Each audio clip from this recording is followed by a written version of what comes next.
guys. I want to talk to you, make a little video about nutrient timing surrounding your workout. Pre-workout, during, and post-workout. Now, why is this important? Well, because these opportune times, there's a lot of little advantages that you can partake of if you just know what you're trying to do and you give a little thought to it. And you just repetitively continue to do these things over and over and over and over and over. Doing them once, doing them twice, doing it infrequently, but every so often. That's not really going to deliver the goods. Just like everything else in this endeavor, you really have to be consistent. Body loves consistency. Consistency yields results. Small steps to the moon. Even if it's small steps, it's still moving you forward. Okay, so you want to maximize every advantage, particularly if you're natural, and particularly if you're a smaller guy and you want to get big. You don't want to waste a lot of time in the gym needlessly, and it's going to take long enough as it is, but you don't want it to take any longer than it has to take. And so when you get ready to go to the gym, whatever your pre-workout is already, that's personal choice to an extent. Personal choice, whatever it takes to amp you up. If there's anything that you use, pre-workout, some kind of pre-workout drink, whatever, go ahead and do your thing. But I want you to add to that L-arginine, okay? Pharmaceutical grade powdered L-arginine. Now there's one brand I do recommend. It's the brand that I use now. I love it. And it's called Now, N-O-W. It comes in an orange jug, small orange jug. It's relatively inexpensive. It's like an orange plastic transparent jug almost. And it's the name of the company is N-O-W, and the product is L-arginine. It's powdered L-arginine. All right, now this stuff tastes bad. It tastes like ammonia. It looks like it just looks like a powder. The only flavor it has is crap. It tastes like ammonia. It tastes like something that should be under the sink with a Mr. Yuck sticker on it, like it's toxic. And your first instinct is going to be that you shouldn't drink it, but you'll be okay. That's what I thought the first time I took it. I double checked and made sure I didn't mindlessly put a scoop of something out of some kind of drain cleaner bottle in my drink. So anyway, now what I do is I use, right now I've worked up to like 7 grams pre-workout, 7 grams. You don't want to do anything near 7 grams. I believe that the way it's dosed is 2 teaspoons is like 5 grams. You don't want to do that. What you want to do is like 1 teaspoon, which would be about 2.5 grams. And I think that's going to be more than enough to achieve the intended effect. Mix that in with your pre-workout. It does all kind of good things. You can Google it. It lowers blood pressure. It does tons and tons of really good things. Now, there's going to be all kind of stuff you're going to see here and there about discrepancies of one person says compared to another, or one study says compared to another. Fuck their studies, but neither works or it doesn't work. But it's going to say, well, there's this pathway and that pathway has to convert to this and be in the presence of that. Disregard that. Straight up L-arginine. That's it in powdered form by Now. Put one level teaspoon. Don't be big hooping scoop. Heaping scoop. And the reason why is bowel tolerance has to be built up, and you'll regret it if you overdo it. So keep the dose down, and then you can always turn it up a little if need be, feel your way along. But moderation is key with this. Also in your pre-workout, you need to get in some kind of simple sugar. And I'm talking about 100 grams of a simple sugar pre-workout mixed in with this stuff, all of this, or whatever it is you take. And this simple sugar can be dextrose, any kind of sucrose. It can be glucose. It can be modified stuff like a waxy maize. It could be a product you can buy like Twin Labs Ultra Fuel is awesome. You can get that really cheap sometimes because it doesn't sell that great in stores because people don't know what the hell to do with it. Okay, they think carbs are bad, sugars are bad, and they don't know how to manipulate these things. So you can use Twin Lab Ultra Fuel. You can get it pretty inexpensively. You can use, like I said, some kind of waxy maize or any of this modified type of simple sugars. Or you can, believe it or not a company I do any other products other than this one, sometimes, is Muscle Tech, Cell Tech. You get the added bonus of the creatine, but what we're really after is the sugars. And now I don't know about today, but at one time Celtec had about 75 grams worth of simple sugars along with every dose. So there's a reason for that number 75. Now I think it's reduced itself a little bit, but not a lot. So you're looking to get about 100, okay? 100. Now what we are trying to do with this and what will happen is when they give you a test for diabetes, or insulin response, at the doctor's office, they give you 75 grams of like dextrose is ideal. And they measure the response, the insulin spike from that. So what you're going to do is drink this pre-workout. It's going to generate an insulin spike. Okay, insulin is the most powerful hormone in the human body. In my opinion, absolutely the most powerful hormone in the human body. Insulin's job is to shuttle nutrients into the cell membrane at a rate otherwise impossible. At a rate that you could never achieve any other way. Insulin is big dog hormone.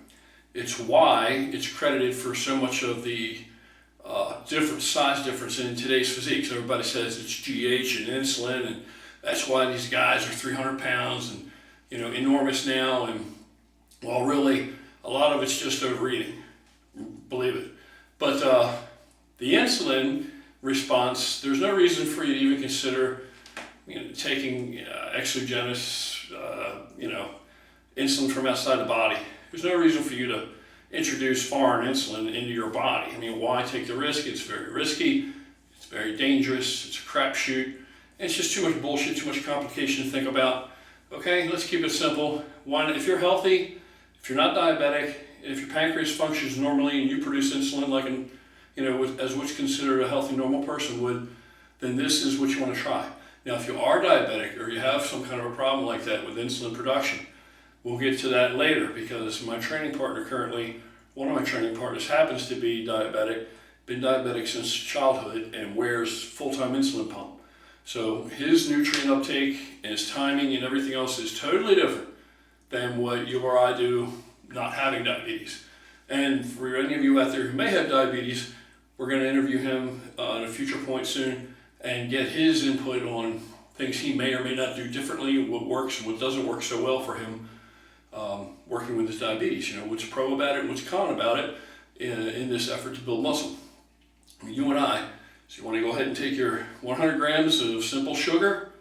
You want to take your L-arginine with that, whatever your pre-workout crap is, and that's going to spike your insulin level. When the insulin comes out, it's going to shuttle all that simple sugar into the muscle's glycogen. Glycogen is where your pump comes from. It's localized muscle energy stored in there. And that's what you're using up when you get your pump. That's what's happening. Glycogen is responsible. The more glycogen in the muscle, the bigger the pump's going to be. So the other thing, only sugar that you cannot use for this is fructose. Now, yes, diabetics can use fructose because fructose will create the insulin spike. However, fructose cannot be utilized as muscle glycogen in the body. It can be utilized as liver glycogen in the liver, and that would be used for endurance, energy for endurance exercise or cardio type of things. But localized muscle glycogen, no fructose. Can't work, won't work, won't do it. You'll be losing, you're just blowing it. Don't do that. Some other kind of simple sugar than fructose. Now, during your workout, you want to take another 100 grams, whatever this simple sugar is, and you want to sip that. You want to sip it with your water or whatever you drink. Mix it in good so that dilute it plenty enough that the amount is going to last you through your workout. Sip this through your workout with your water and have it finished by the end of the workout. And then immediately after, throw down your whey isolate immediately after.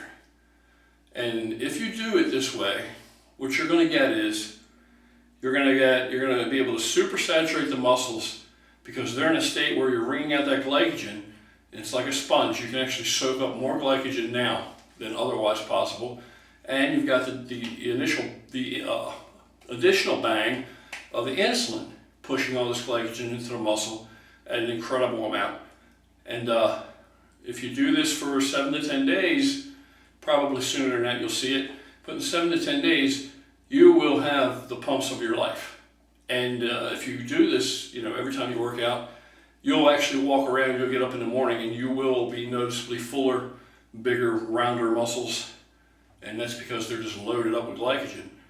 And the bigger you are, of course, the more you can hold. Myself, I can hold a lot of glycogen. I get inches pump-wise. I mean, in way of a pump, I actually gain inches in the gym. So don't expect that, if you don't have that much muscle yet, that you're going to overnight look like a monster, because that's not going to happen. But like everything, small steps to the moon. This is the philosophy here, and it works. The other advantage is there's a thing called the fascia or fascia, depending on who you ask, how you pronounce it. It's tomato. And what it does is it's a sheath that the muscle is encapsulated within. Surrounds the muscle, encases the muscle, each muscle. So bicep, 2 muscles, each muscle is encapsulated in fascia. Tricep, 3 muscles, all 3 of those muscles individually encapsulated within a fascia. Now, if you've ever butchered a deer or any other animal like that, then you already know what I'm talking about. Each muscle, you can pull it separate. You can get your hands between the muscles. They're completely separate because they're encapsulated and then they attach. The sheath is really, really strong, not very pliant. Try and stretch one time. You really can't stretch it. But you can cut it with a knife, but you really can't stretch it. And then sometimes it takes a little cutting. It's not like really flimsy or anything. Okay, well that muscle, it's limited in its ability to grow and the rate, how fast it can grow, and ultimately how large it can eventually get by the fascia's ability to elastate, to stretch, to accommodate that growth. This fascia is as strong as, they say it's as strong as cord of steel in some instances. Now this fascia, whatever, if it's really tight, you don't have a lot of room in there for anything to happen. It's going to take you longer to grow. So anything you can do to improve that pump. So the pump may not be an indicator of muscle growth, as a lot of people argue, but you want that pump. And anything you can do to increase the blood flow into that muscle, to increase, the pump, the amount of glycogen in that muscle, either of these things are going to increase the overall size of your pump. And as you increase the pump, you stretch that fascia further and further, but you really got to stretch it. So it's not an overnight thing, but like with the rest of it, it's all about consistency. So you continually do this, stretching that fascia, and theoretically, you're going to be able to, you'll grow a little faster than if you otherwise had not paid any attention to this. And I 100% am a huge believer in this. I've been doing it for a long time. I don't bother to do it right this minute, but I'm getting ready to go back to it. But when I did it when I was growing, when I was getting big and I did it religiously, I put on a lot of size quickly. And I definitely credit that as, just a golden piece of knowledge that it actually a practical application and worked. Now, the other thing you're doing is just exercise itself. The body naturally responds to that by releasing cortisol into the bloodstream, the hormone cortisol. Cortisol is terribly catabolic. It's the opposite of what we want. We want anabolic. So this natural release of cortisol is blunted by inducing simple sugars during the workout. So you've got all these pluses to following this advice. Okay, you're going to get better pumps, you're going to get bigger pumps, you're going to stretch the fascia, you're going to supersaturate the muscle with glycogen, so the next time around you're going to get a better pump, and hopefully you're going to stay fuller around the clock. And also, immediately after you throw your protein down, while that insulin is still circulating and still high in the bloodstream, It's going to grab onto that protein and shove that into the muscle at the same rate, same efficiency as it has the glycogen. Now, if you take in some fat, it's going to shove fat, into fat cells. I mean, that's what insulin does. So there's a lot to gain, and you're blunting the natural exercise-induced release of cortisol in the body. So there's lots and lots and lots to gain by it, and you should be drinking a bunch of water anyway while you're working out because you've got to stay hydrated. A hydrated muscle is a bigger, fuller muscle, and healthier muscle. So that's what you need to do. Give that a try. And now if you try this, if you're doing your gallon of milk thing, and if you are doing your gallon of milk thing, then you've always got access to protein in the bloodstream anyway. And as soon as you introduce all this insulin spiking simple carbs from the get-go, you're going to be stuffing protein into the muscle also. Okay, and immediately after the workout, you've already begun the restorative processes before you've basically even left the gym. So yeah, sounds too good to be true. Okay, whatever, but it works. All right, it's not just a bunch of stuff you can read about on paper. It actually works. And if you don't think it works, you're not sure, like everything else, try it. Give it 2 weeks. Give it 2 weeks, and then write me or comment or whatever your means may be, and let me know how well it worked for you. All right, same thing with the gallon of milk thing. So get out there, get busy, and keep lifting. Have a great weekend.